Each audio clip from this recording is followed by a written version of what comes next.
Education Alliance, and I'm here with Tyler. Tyler, why don't you tell me about Krest? So my name is Tyler Ewing. I'm the plant manager here.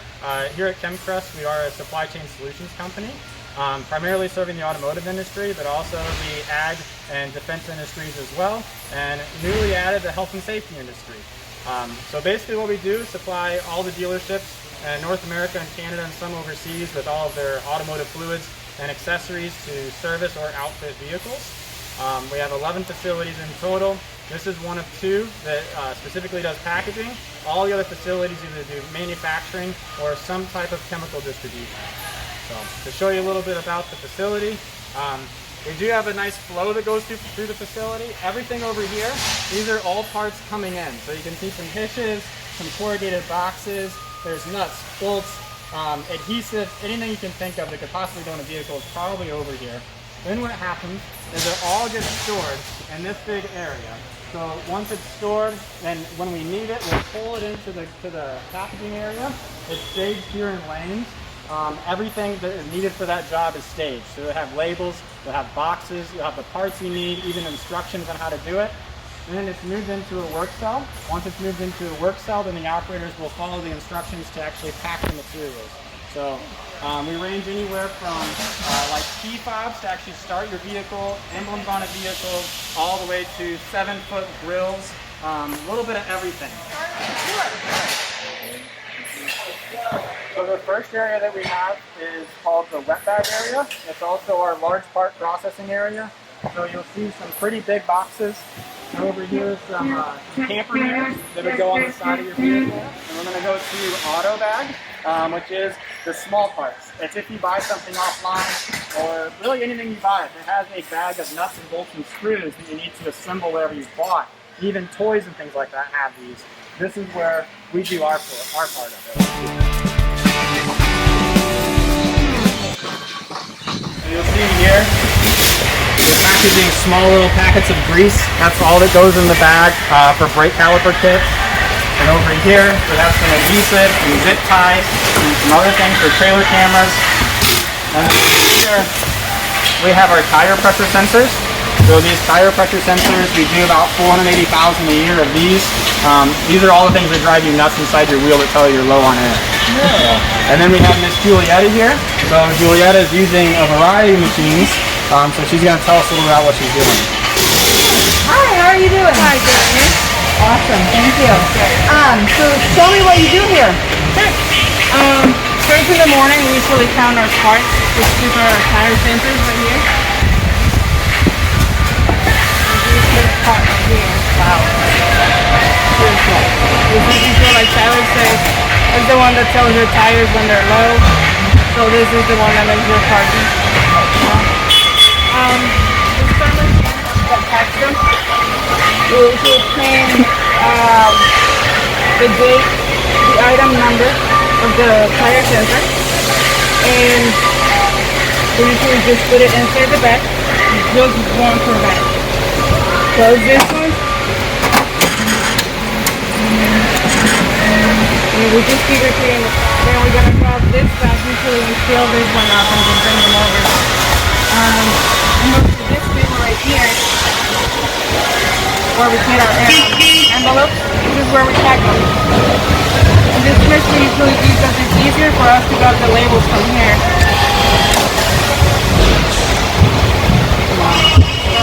The item number, which is actually this number on this side.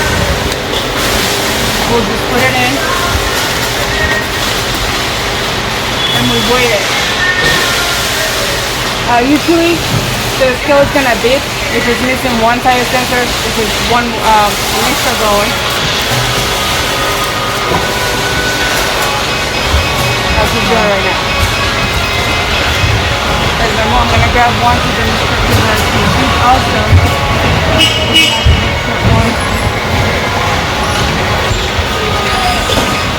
Gonna do it.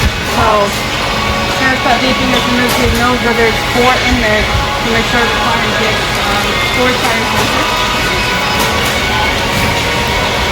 After it's done, it's safe. We put it on the seal air.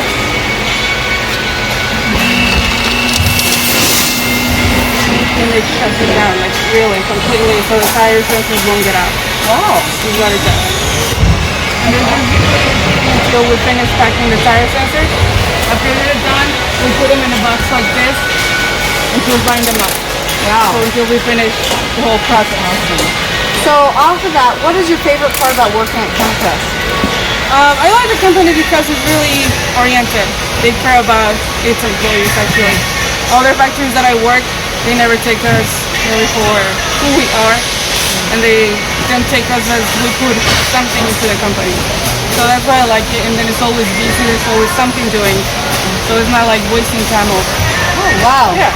And the last thing is, what would you tell any middle schooler looking to get into this career pathway? I mean, it's really easy, whatever they want to choose. I have a niece, an 8th grader. I was telling Tyler.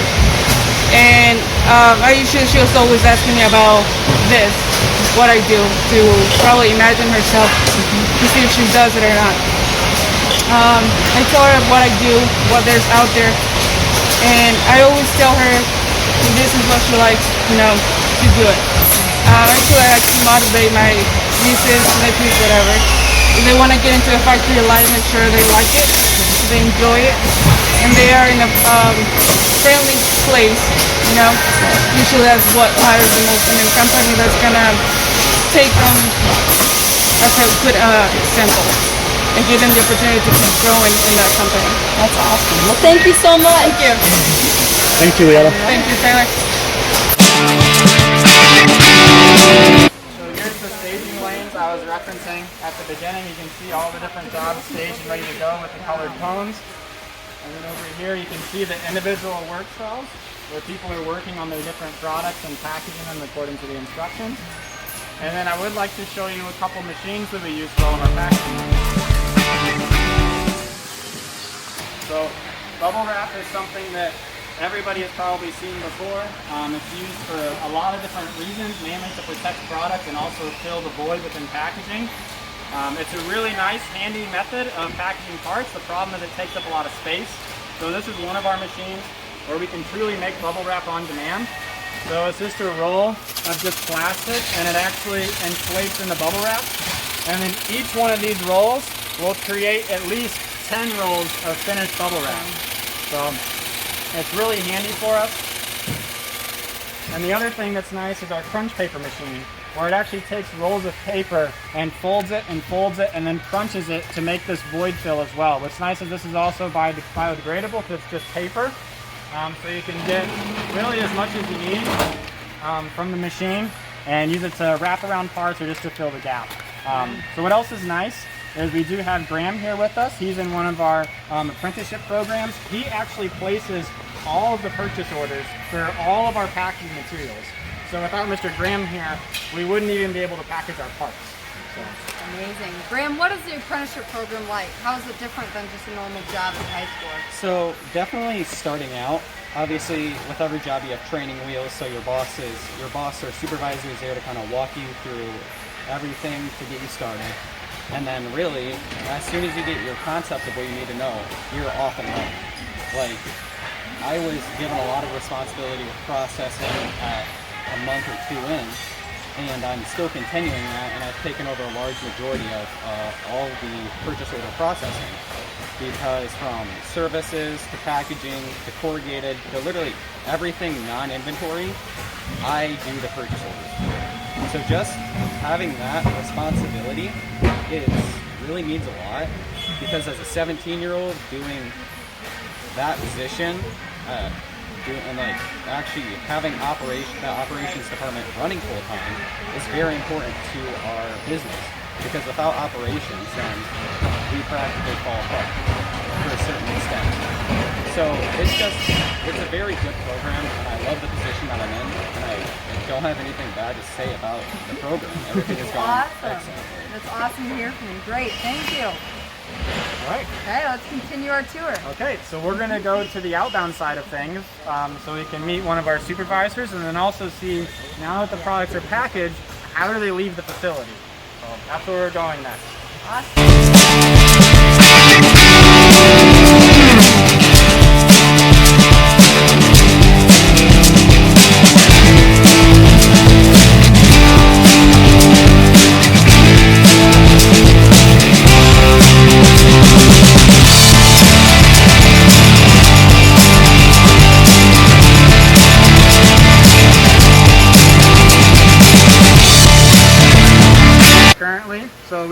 the products coming in, how the different parts are packaged, mainly based on size. Then we're in here where it's all finished goods storage. So all of this stuff is awaiting customer orders. Once we receive those customer orders, they go and grab all the materials they want, place them on pallets or what we call J-packs, and ship them out to the customers. So. And here we have Diana. Awesome. Nice to meet you. You too. So what do you do here at Krest? I am the picking, order processing, and receiving supervisor. So I kind of handle all of the incoming product, and I handle everything from outbound onwards. Wow. So what does a typical day look like? Just running around? Yes, I like the chaos. So I help our order processing team figure out what orders need to come to the floor, and then I help maintain the floor, make sure all of the daily orders get done and everything goes out. I was just helping our wrapper by cutting some corner posts because everything that's flat needs to be corner posted before it leaves the facility. So what led you to this career? I went to school for business management. I ultimately wanted to open my own bakery. So that didn't work out because I'm a terrible cook. So Oh no! yeah. So I started off as a picker actually, and I kind of just worked my way up. I dabbled in order processing and picking, and I found out that I'm really good at it. And so now I'm just trying to learn how to manage a team and just start from there and continue on. The last thing I have is what would you tell a middle schooler looking to get into this career? Persistence. You have to keep trying. You're not always going to succeed, but don't give up. Just keep going until you get to where you want to be. Well, it's so good meeting you, You too. and I hope that your day keeps going chaotic like you like it. Keep me busy. Thanks, guys. Thank you. All right, so now we'll walk back up front and visit our HR manager, Michelle, and see what she has to say as well. Hi, can you tell me your name? Michelle File, And what is your position here at Krest? HR manager. What led you to this career? A desire to actually help people along the way. I couldn't figure out what I wanted to be when I grew up, like I think most kids go through. So I had dropped out of high school, ended up pregnant with my daughter, went back, had to take some night classes, summer school to actually graduate and walk with my class.